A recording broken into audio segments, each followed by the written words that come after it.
In this roundup of the week, campaigners aim to cancel the police for brutality, others want to cancel long dead people for slavery, mostly they end up cancelling each other for having the wrong opinions. My name's Mallen Baker, this is the Mallen Baker Show for Changemakers. Welcome back to the character development opportunity that is 2020. I hope you're well and dodging the virus. Remember the virus? We're talking about it a lot less these days, you might have noticed.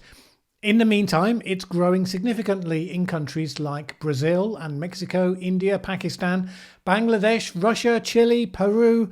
Lots of countries where there are significant sized populations highly exposed to infection and with very little capacity to protect themselves. Almost half of new fatalities are now in Latin America and the Caribbean.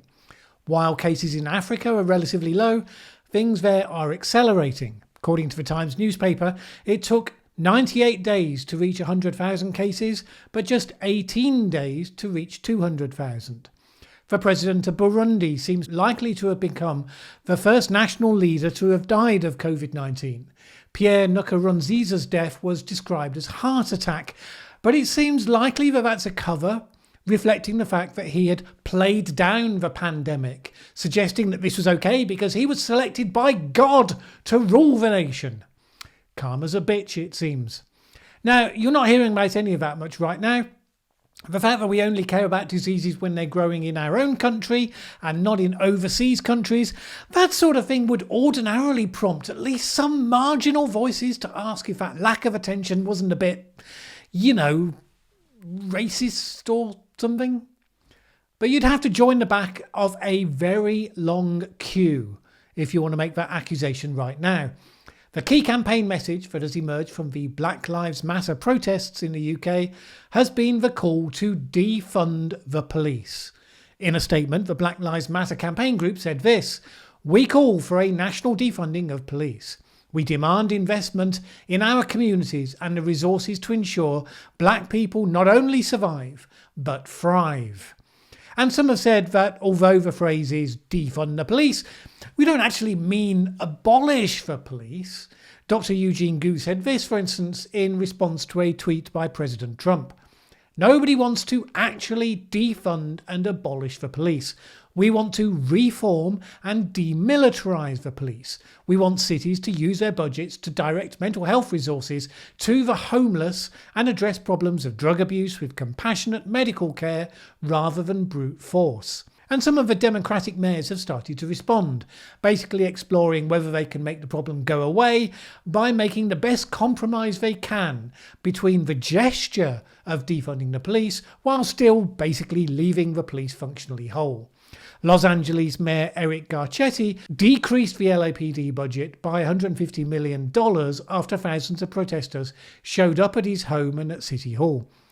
Obviously, that's not the sort of amount that radical campaigners had in mind, and they demanded that it be cut instead by 90%, which you would have to say does kind of go into the abolish the police territory.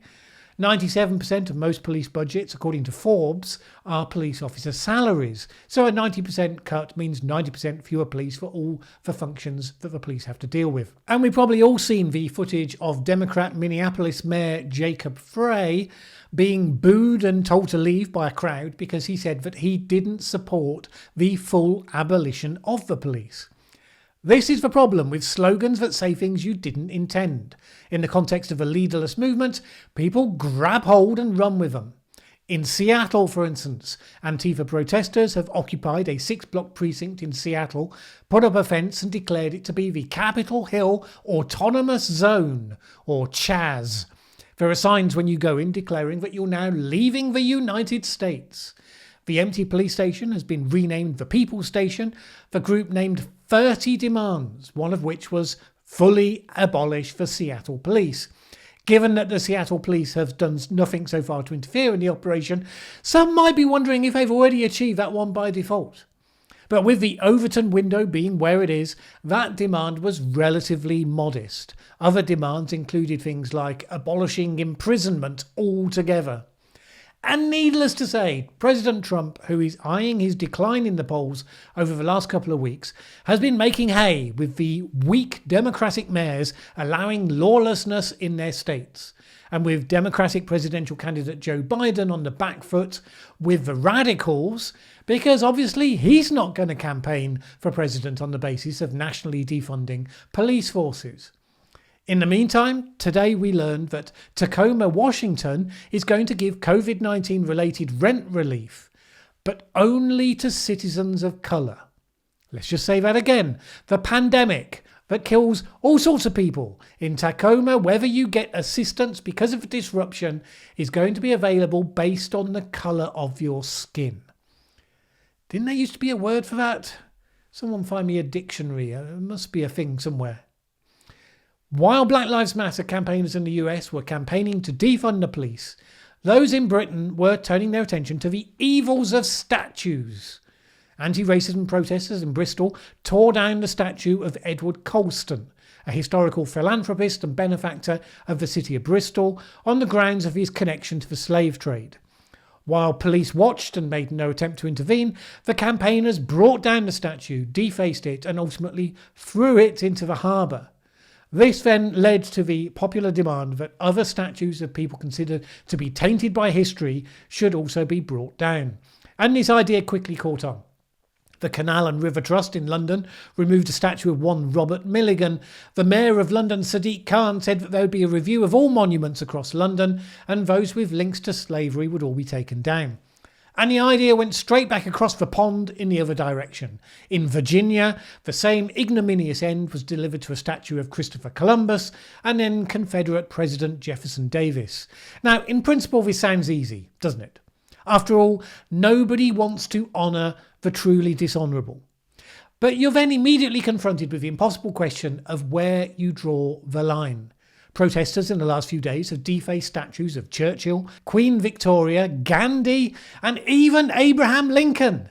Abraham Lincoln, the president who freed the slaves in America and got a bullet in the head for his trouble, and yet still not woke enough for today's protesters. A website has been created in the last couple of days by the Stop Trump Coalition in the UK. Why is there a Stop Trump Coalition in the UK, you ask? Where campaigners highlight the statues across the country they would like to have removed. It carries the call to take down the statues and monuments in the UK that celebrate slavery and racism. Now, of course, none of those statues actually celebrate slavery and racism. They celebrate the beneficial and noteworthy contributions those people made to the nation or to human society generally. In some cases, that means celebrating the positive and sort of ignoring the negative. So you can make the case that you want to see a re-evaluation of the balance between those two. But this seems like a very strange process. Those people were products of their time, as are we all. If people in another century turn out to be as censorious as the people in this one, who knows what crimes against the then orthodoxy we will turn out to have perpetrated. Let's take Edward Colston, described as a slave trader, which gives you visions of him personally cracking the whip over helpless people as he laughs and counts his money. And maybe that's who he was. I mean, people were a product of their age, but there were despicable and cruel people by the standards of their own age. And some of those probably bought themselves a claim and a statue by fair means or foul. So let's have a look. Colston was born in 1636 and lived to 1721. For reference, the first court cases in Britain to challenge the legality of slavery took place 34 years later in 1755. So for a period of his life, this was pretty much an unchallenged, unquestioned part of life, or at least life elsewhere. The slave trade had actually been banned in Britain in 1102, and in 1700 Lord Chief Justice Sir John Holt ruled that slavery did not exist in Britain and would not be recognised if you brought slaves that you owned into the country. As soon as a man sets foot on English ground, he said, he is free. Edward Colston didn't begin there. He became a merchant trading in wine, fruits and cloth, mainly in Spain, Portugal and other European ports. That's how he initially made his money. In 1680, at the age of 44, he became involved with the Royal African Company, which was set up by the Royal House of Stuart and the City of London to trade along the west coast of Africa. It was led by the Duke of York, who later took the throne as James II. Now, as far as I know, the statue of James II in Trafalgar Square has so far escaped attention. The company dealt in commodities, originally focused on gold and silver, but also developed and led the slave trade. It has the appalling distinction of having shipped more African slaves to the Americas than any other institution. Colston was not only a shareholder in the company, but he became its deputy governor, which was its most senior executive position, the governor being the king, presumably, or the would-be king. So in that case, you have to say that yes, the description of him as a slave trader was entirely accurate and justified. By the way, other shareholders in the company included philosopher John Locke, who later changed his mind about slavery, although changing your mind in later life doesn't seem to be a recognised process of redemption if the attacks on Gandhi are anything to go by. Another shareholder was Samuel Pepys. Both of them have statues that have escaped attention so far. If you think this process could end up leaving no statues left whatsoever, you might just be right.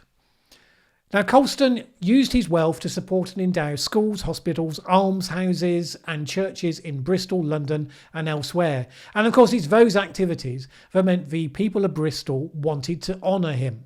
And they put up the statue originally in 1895, which was long after he died and well after slavery had been abolished. But many of the institutions and charities that he founded continued to exist. When he died, his requests for a no-fuss funeral were disregarded by the population, who carried his body to Bristol and gave a large ceremonial burial at All Saints' Church. So the people at the time felt that this was a good man.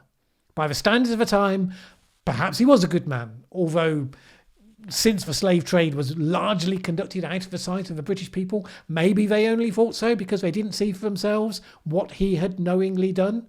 Those are things we can only really speculate about. Is it the end of the world if we decide that such a man shouldn't have a statue? No, obviously not. I mean, most of us didn't even know his statue existed before this happened. The question is, where do you draw the line? When do you go from not honouring the dishonourable to wholesale repudiating the past that makes up the societal foundations that we actually depend on? Supposing you drew a line of boxes we might put people of the past into. At one end, you have a box for bad people who were directly involved in slavery and colonialism. Not much debate nor argument about those. At the other end, you have one for great people who had no involvement with slavery and colonialism, no attitudes at all that we would frown upon in modern society. So there's that box, which is empty, by the way. Then in the middle, it gets difficult. What about great people who had a soft link to slavery? So take Gladstone, one of Britain's great reforming prime ministers, a true political giant whose father was a slave owner, who, when slavery was abolished, argued for financial compensation for the former slave owners, which is the sort of pragmatic policy people would have supported because it would make it more likely that the policy would then get passed. But apparently now he's a black mark because it would have been better to support only a pure motion, even if that meant it failed. Some of the figures on the statue hit list just had associations with people connected with slavery, no direct link themselves. At a time when slavery had been a standard part of life, most great people had connections with someone who was directly involved because those were the influential figures of the time. Are we sure that we're well served as a nation when we take a down with us approach to the past, rather than seeing the genuinely good and even great things that we achieved, or at least seeing the balance between those two? And in any case, are we sure that the cause of racial justice today is well advanced by targeting long dead non-woke people? I mean, there is a thing around us called modern slavery.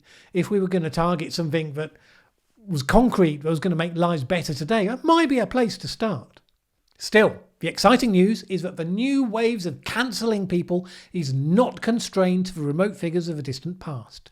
The living can also be cancelled. I know. Try to contain your excitement.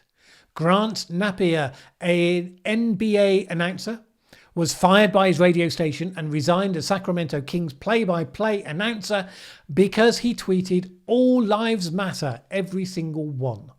In an apology, Napier said that he was not as educated on Black Lives Matter as I thought. I had no idea that when I said all lives matter, that it was counter to what BLM is trying to get across. Ugh, that old excuse of not knowing the secret meaning of words and thinking instead that they have definitions given them things called dictionaries. Mind you, even if that had been an excuse, it isn't any longer. The Merriam-Webster dictionary is to revise its definition of the word racism after a campaigner told them it should be prejudice combined with social and institutional power.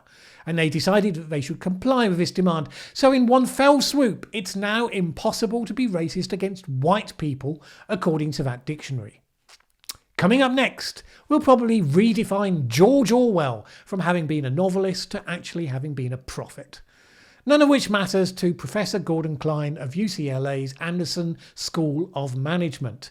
He has been placed on leave by the university after he refused to allow minority students to skip the final exams because of their grief and anguish.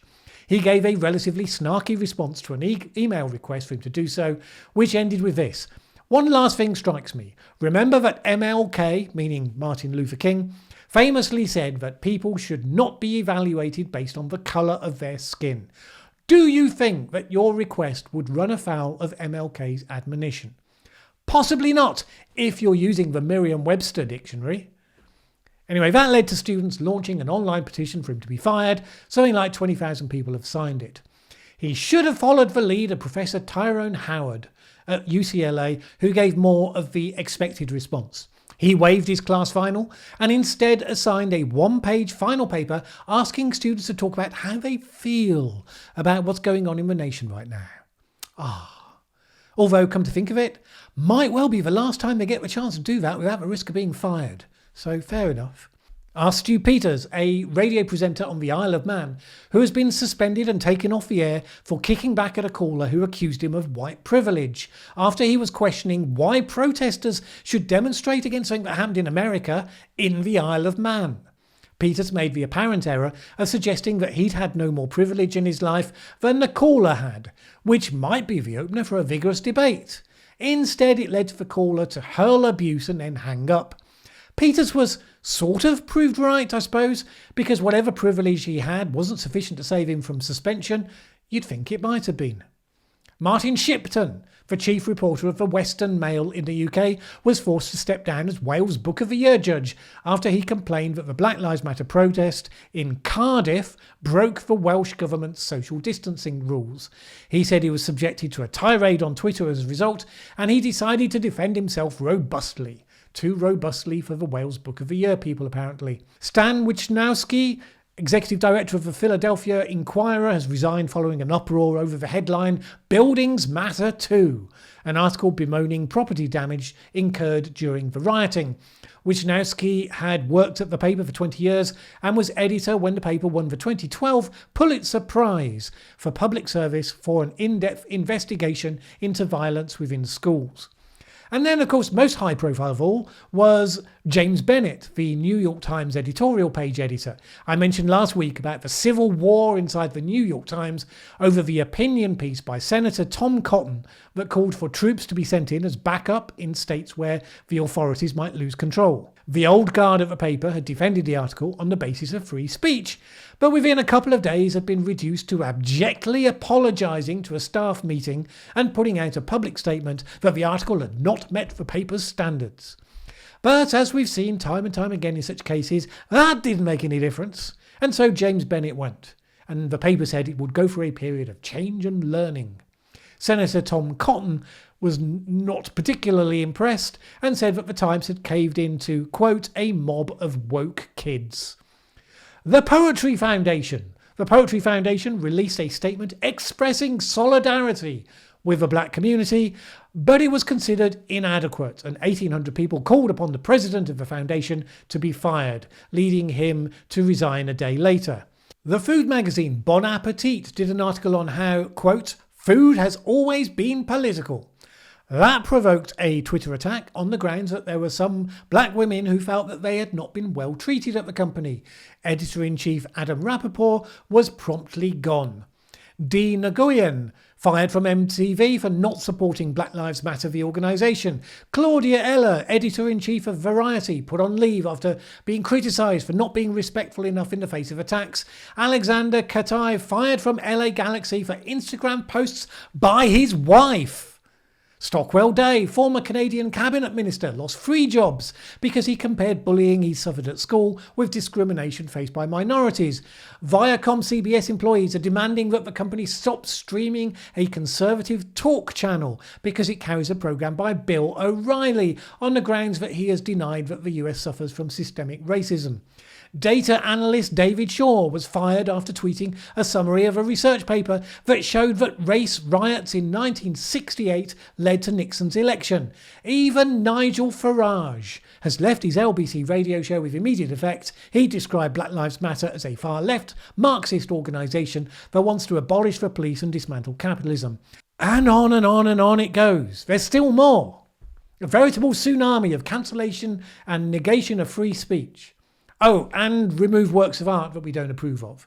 Classic movie Gone with the Wind has been withdrawn from streaming services. Frankly, my dear, I don't give a damn. TV shows Little Britain, Bo Selector, The Mighty Boosh, The League of Gentlemen, even an episode of Fawlty Towers have been withdrawn from streaming services. A conservation video by Sir David Attenborough was deleted because he says, "Stabilise the human population as low as we fairly can." That video has now been edited to show just for white people. So thank goodness they changed that dictionary definition just in time, it seems. But it's not just shows that had some race aspect. The TV show Cops is cancelled because it put police into positive a light. Ideologically now we're not allowed to say that the police are the good guys, or even that police are sometimes the good guys. Nobody's burned any books yet, which is something. And surprisingly, the Guardian newspaper in the UK is still there. Turns out the Guardian was a staunch supporter of the Confederacy in the time of the US Civil War, and it more or less celebrated the death of Lincoln, bemoaning his abhorrent proclamation of emancipation. The Guido Fawkes website just pointed this piece of history out, so I expect the campaigners will be turning up there sometime soon. With charges of endemic racism and police brutality being so high profile, you'd imagine there would be lots of free discussion about the rights and wrongs of the issues and the different policy choices in front of us. But even those with impeccable credentials have discovered that doing so in the wrong way, or even with insufficient enthusiasm for the current line, can backfire in a career-limiting way. So how do we expect to have any sort of civil discourse on race? How do we expect the sort of honesty and analysis that you require to get to actual practical proposals about what should be done? Because let's be clear, what we've seen from the Black Lives Matter campaign group, that right now nobody dares to criticise because they're so strongly associated with the cause, any criticism of them, the organisation, is held to be a declaration that you don't care about racism, which is a great weapon for a radical group.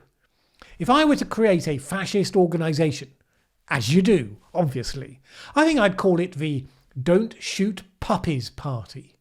What? You don't think we should torture these people? Hey, this people here thinks we should shoot all the puppies.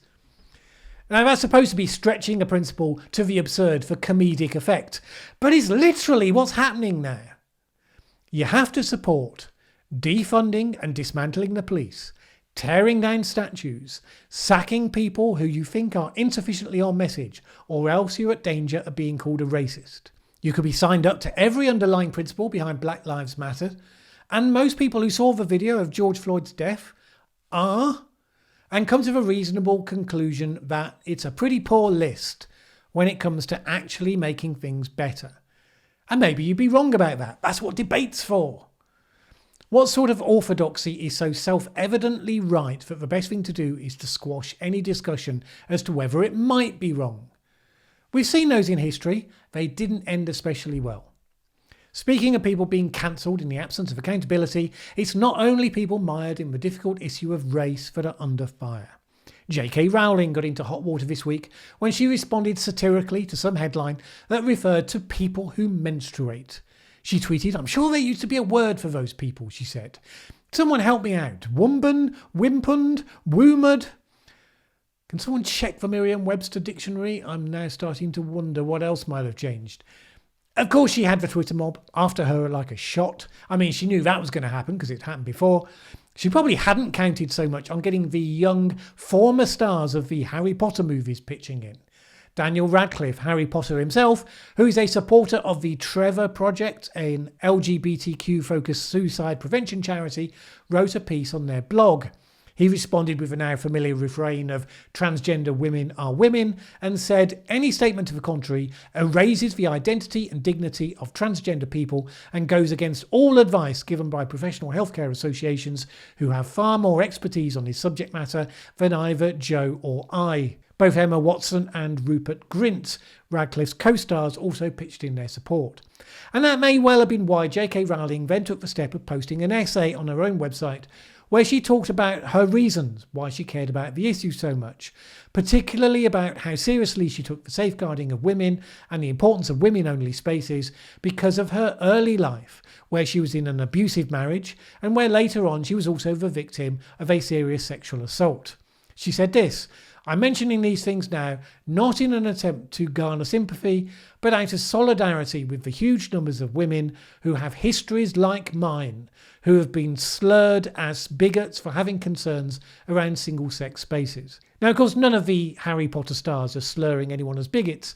Watson said, "Trans people are who they say they are and deserve to live their lives without being constantly questioned or told they aren't who they say they are." And I'm sure JK Rowling would say she wasn't questioning anybody in that way, and that you should be able to seek to protect the definition of a biological woman and provide safety for such women from biological men in certain situations without anybody feeling that their identity is at stake. But that would be something that might happen in a rational world. And whatever else is going on right now doesn't seem to be that. In both of these topics, we seem to be on the verge of a soft, modern equivalent of Mao's Cultural Revolution. People being denounced on the flimsiest of pretexts. Whatever disagreements we have about the shape of the world, what we should do about it, surely they're not going to be advanced by that sort of process. It's time for sober heads to reflect and grown-up leadership to set the direction. If only we knew where the heck to look for that. Alright, last week I predicted that the video would get demonetized by YouTube, and it was. Permanently, not temporarily on that occasion. So thanks again to the people that have responded to the recent launching of my Patreon page by becoming supporters. The aim here is to talk about the issues that matter, not just the ones that can be monetized.